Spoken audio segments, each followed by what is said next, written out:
at the Bonneville Salt Flats in Utah. And this is a place that's probably best known for motor racing and setting land speed records, but it's also a fantastic place for a geologist. We are standing in the Wendover Graben. This is part of the Basin and Range Province.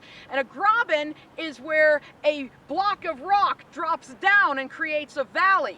And this happens because in the Basin and Range Province, we have pull-apart forces. And when you have pull-apart forces, you have these blocks of rock drop down on normal faults, creating basins or graben, and then you have the uplifted rocks that create the mountains around us.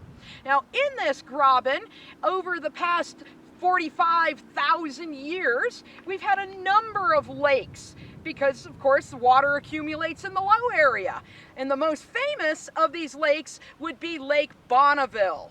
Now, back in the Pleistocene, in the Ice Age, this area was cooler and wetter.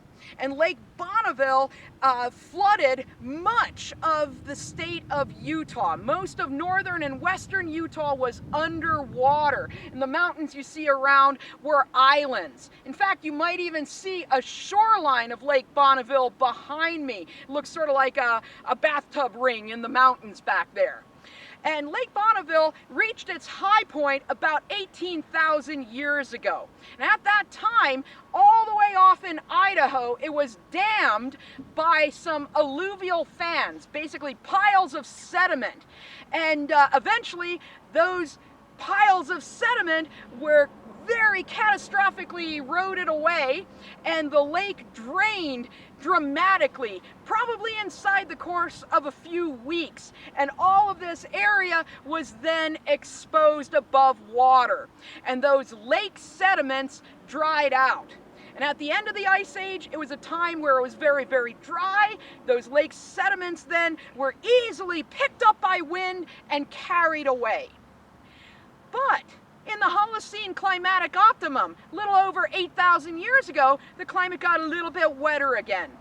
And so today, from about October to May, we can have precipitation, we can have runoff from the mountains behind me, and that brings water into the salt flats. You even get capillary action, which is where shallow groundwater that's quite salty is pulled to the surface. And then in the summertime, that's all evaporated. And when that water evaporates, it leaves the salt behind. And this has been happening for thousands of years. And over the course of those thousands of years, we get this very, very thick sequence, this very thick layer of salt, more than 5 feet in some areas. And that brings me all the way back to the motor racing. The salt forms a really nice flat surface, and motor racing actually began in around 1914. The first land speed record was set out here, and even today, if you come at the right time of year when the salt flats are all nice and dry, you can see the fastest cars in the world race across here. And just a fantastic place for both speed demons and geologists.